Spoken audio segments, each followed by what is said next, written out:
Problem number 12. 1/7/2016న ఏ 4000 సరుకును బికి అమ్మాడు. ఏం చేశాడు?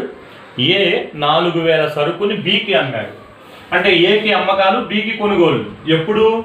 1/7/2016. ఓకే. సో బి ఖాతా డేటా 2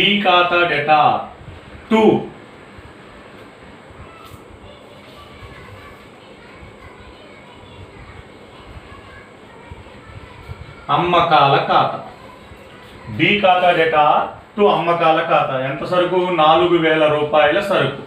సో 4000. వివరణ ఏంటి? సరుకు అమ్మినందున. సో వీడు సరుకు అమ్మాడంటే వీడు సరుకు కొంటాడు. అవునా? సో అప్పుడు వీడికి ఏమవుతాయి? కొనుగోళ్ళు, ఖర్చు. కొనుగోళ్ళ ఖాతా డేటా 2 ఏ ఖాతా 4000. సో వివరణ ఏంటి? సరుకు కొన్నందున.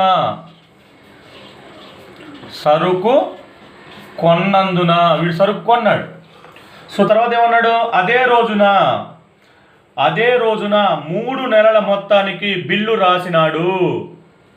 3 నెలల మొత్తానికి బిల్లు రాశాడు. ఎవరు? ఏ రాసి బి అంగీకరించాడు. అంటే ఏకి బిల్లు వస్తుంది. కాబట్టి వసూలు బిల్లు ఖాతా డేటా 2 బి ఖాతా 4000. బిల్లు వచ్చినందున. బిల్లు వస్తుంది వీడికి. సో బిల్లు వచ్చినందున. మరి వీడికి వస్తుందంటే వీడు ఇస్తున్నాడు కదా. వీడు ఇస్తున్నాడు కాబట్టి ఏ ఖాతా డేటా 2 చెల్లింపు బిల్లు ఖాతా. ఏ ఖాతా డేటా 2 చెల్లింపు బిల్లు ఖాతా 4000. బిల్లు ఇచ్చినందున. వీడు బిల్లు ఇచ్చాడు. వీడికేమో బిల్లు వచ్చింది, వీడు బిల్లు ఇచ్చాడు. సో తర్వాత ఏమన్నాడు? ఏ ఆ బిల్లుని బ్యాంకు దగ్గర 12% చొప్పున డిస్కౌంట్ చేశాడు. సో ఎప్పుడు డిస్కౌంట్ చేశాడంట? 4/8/2016. 4/8/2016 డిస్కౌంట్ చేశాడట. ఎంతకి? 12%. సో బిల్లుని బ్యాంకులో డిస్కౌంట్ చేయడం అంటే ఏంటి? మన దగ్గర ఉన్న బిల్లు బ్యాంకుకి ఇచ్చేసి బ్యాంకులోంచి నగదు తెచ్చుకోవడం. కాబట్టి మనకి చిట్టాపద్యం వస్తుంది. నగదు ఖాతా డేటార్ డిస్కౌంట్ ఖాతా డేటార్. నగదు ఖాతా డేటార్ డిస్కౌంట్ ఖాతా డేటార్ 2 వసూలు బిల్లు ఖాతా. ఇది చిట్టాపద్యం. అయితే వసూలు బిల్లు ఎంత? 4000. మరి ఇక్కడ డిస్కౌంట్ ఎంత అనేది తెలియదు, నగదు ఎంత అనేది తెలియదు. డైరెక్ట్గా ఇవ్వాలా. ఏమన్నాడు ఇక్కడ వాడు? 12% చొప్పున డిస్కౌంట్ చేశాడు అన్నాడు. ఓకేనా? ఏ రోజున?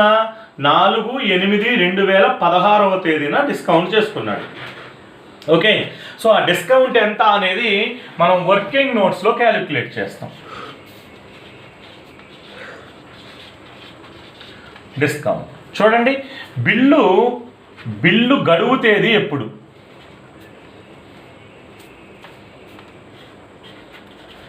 బిల్లు గడువు తేదీ చూడండి అమ్మ, లెక్కలో మనకి బిల్లు రాసినది 1/7/2016. బిల్లు రాసింది 1/7/2016. ఎన్ని నెలల గడువు ఇచ్చాడు? 3 నెలల గడువు. సో 1/7/16 నుండి 3 నెలలు అయితే మనకి బిల్లు గడువు తేదీ వస్తుంది. అంటే 3 నెలలు. ఈ డేట్ నుంచి 3 నెలలు. 8వ నెలకు 1, 9వ నెలకు 1, 10వ నెలకి 1, 3 నెలలు. అయితే బిల్లుకి గడువు తేదీకి అదనంగా 3 రోజులు కలుపుతాం. దాన్ని అనుగ్రహ దినాలు అంటారు. ఆ అనుగ్రహ దినాలు 3 రోజులు కలుపుకుని గడువు తేదీ తీసుకోవాలి. అంటే 4/10/2016 బిల్లు గడువు తేదీ. అర్థమవుతుందా? యాక్చువల్గా బిల్లు రాసింది 1/7/2016. అక్కడి నుంచి 3 నెలలు. అంటే 1/10/2016.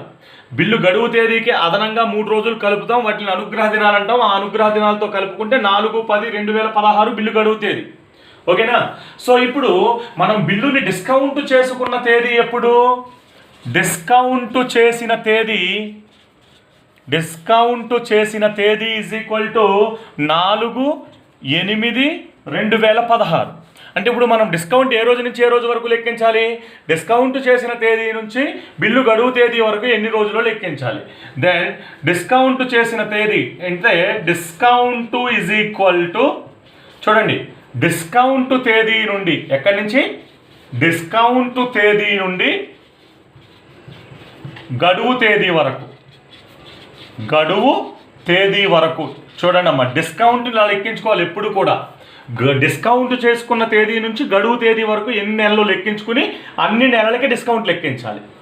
సో ఇక్కడ మనకి డిస్కౌంట్ తేదీ ఎప్పుడు? 4/8/16. ఆ రోజు నుంచి మనకి గడువు తేదీ ఎప్పుడు? 4/10/16. అంటే ఎన్ని నెలలు? 2 నెలలు. సో ఇప్పుడు మనం 2 నెలలకి డిస్కౌంట్ లెక్కించాలి. So discount is equal to 4,000 into 12% అన్నాడు. 12/100 ఇంటూ 2/12. ఓకేనా? So 4,000 into 12/100 into 2/12 that is equal to 80 రూపాయలు డిస్కౌంట్. అర్థమైందా? మళ్ళీ ఒకసారి చూడండి, ఇక్కడ డిస్కౌంట్ ఎలా లెక్కించుకుంటామంటే బిల్లు గడువు తేదీ, డిస్కౌంట్ చేసిన తేదీ, ఈ 2 తేదీల ఆధారంగా లెక్కించుకుంటాం. బిల్లు గడువు తేదీ ఈ లెక్కలో 3 నెలలు.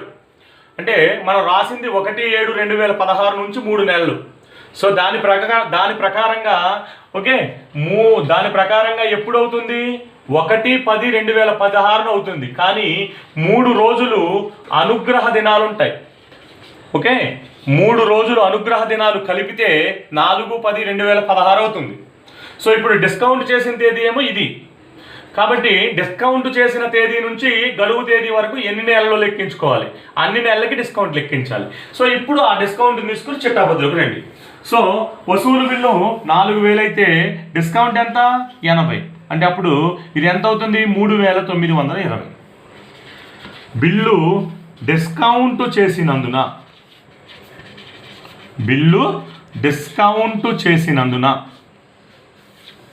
రైట్. సో బిల్లుని డిస్కౌంట్ చేసుకున్నాం. వీడి పుస్తకాల్లో చిట్టాపద్దు వస్తుందా?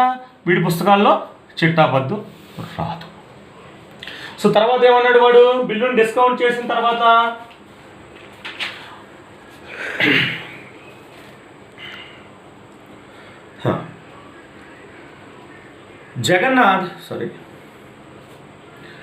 గడువు తేదీ లోపల బిల్లు అనాదరించబడింది మరియు బ్యాంకు 40 రూపాయల ధృవీకరణ ఖర్చులు చెల్లించింది.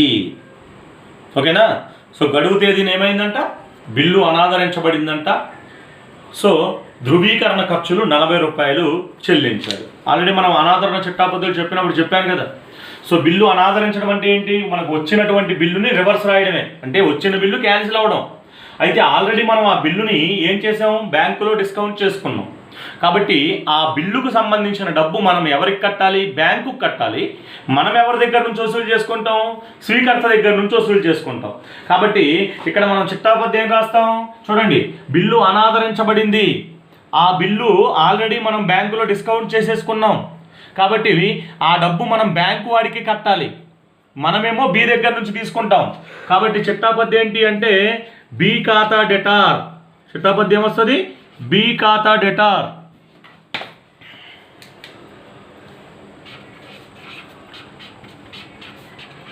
బి ఖాతా డెటార్ టు బ్యాంకు ఖాతా.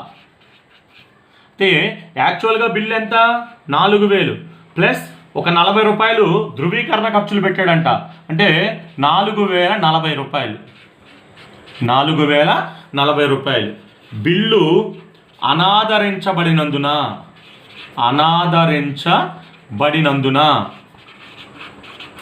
బిల్లు అనాదరించబడింది. సో బిల్లు అనాదరించబడిన ప్రతి సందర్భంలో కూడా స్వీకర్త పుస్తకాలలో చిట్టాపద్దు ఒకటే ఉంటుందని చెప్పాను కదా. వీడికి చెల్లింపు బిల్లు ఉంటుంది. చెల్లింపు బిల్లు వచ్చేస్తుంది వెనక్కి. చెల్లింపు బిల్లు ఖాతా డెటార్. ధృవీకరణ ఖర్చులుంటే ధృవీకరణ ఖర్చు ఖాతా డెటార్ టు కర్త ఖాతా, టు ఏ ఖాతా. సో చూడండి, చిట్టాపద్దు ఇదే, మర్చిపోవద్దు. చెల్లింపు అనాదరణ చెందింది అంటే స్వీకర్త పుస్తకాల్లో చిట్టాపద్దు ఇదే. సో చెల్లింపు బిల్లు ఎంత? 4000.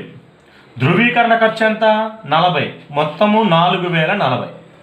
బిల్లు అనాదరించినందున, వీడు అనాదరించాడు, so bill అనాదరించినందున, right.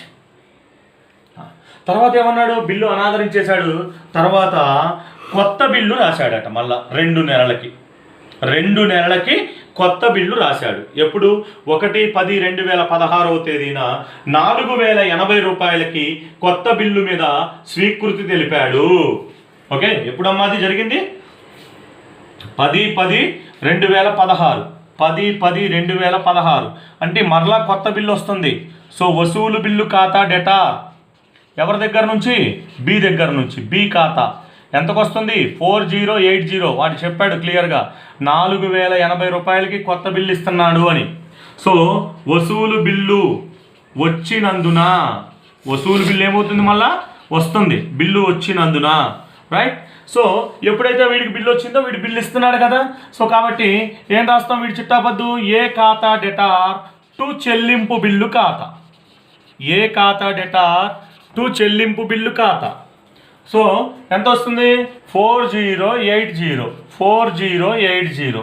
So bill ఇచ్చినందున, ఓకేనా? ఎప్పుడు? 10/10/2016. అయితే తర్వాత ఏమన్నాడు చూడండి, 1/12/2016 బి దివాలా తీశాడు.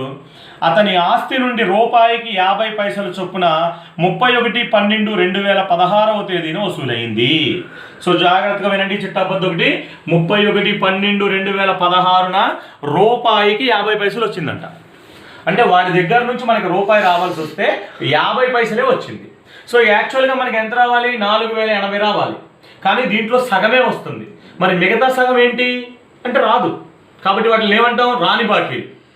ఓకేనా? ఆ డబ్బులు మనకు రావు అంటే మనకు రాని బాకీలు కాబట్టి అది మనకు నష్టం, డెబిట్ చేయాలి. సో అప్పుడు చిట్టాపద్యం వస్తుంది చూడండి, నగదు ఖాతా డెటార్, రాని బాకీల ఖాతా డెటార్ టు వసూలు బిల్లు ఖాతా 4080. దాంట్లో 4080లో సగం రాదు అంటే 2040, మిగతా 2040 వస్తుంది. అది వీడికి రాని బాకీలు. మరి వీడు ఏం చేస్తాడు? లోటు ఖాతాకి మళ్ళించుకుంటాడు. యాక్చువల్గా వీడి చిట్టాపద్ది ఏంటి? వీడు రివర్స్ తీసుకునేది చెల్లింపు బిల్లు తీసుకుంటాడు. చెల్లింపు బిల్లు ఖాతా డేటా చూడండి టు నగదు ఖాతా ఇట్లా రాస్తాం. టు లోటు ఖాతా ఏమని రాసుకోవాలి? లోటు ఖాతా. వీడు 4080 రూపాయలకి చెల్లింపు బిల్లు తీసుకుంటే దాంట్లో సగమే 2040 ఇచ్చాడు, మిగతా 40 2040. అంటే లోటుతో చెల్లించినందున, లోటుతో చెల్లించినందున సగమే చెల్లించాడు కాబట్టి ఆ సగమేమో వీడికి రాని బాకీలు అవుతాయి, వీడేమో లోటు ఖాతాకు మళ్ళించుకుంటాడు. ఓకేనా? So this is answer.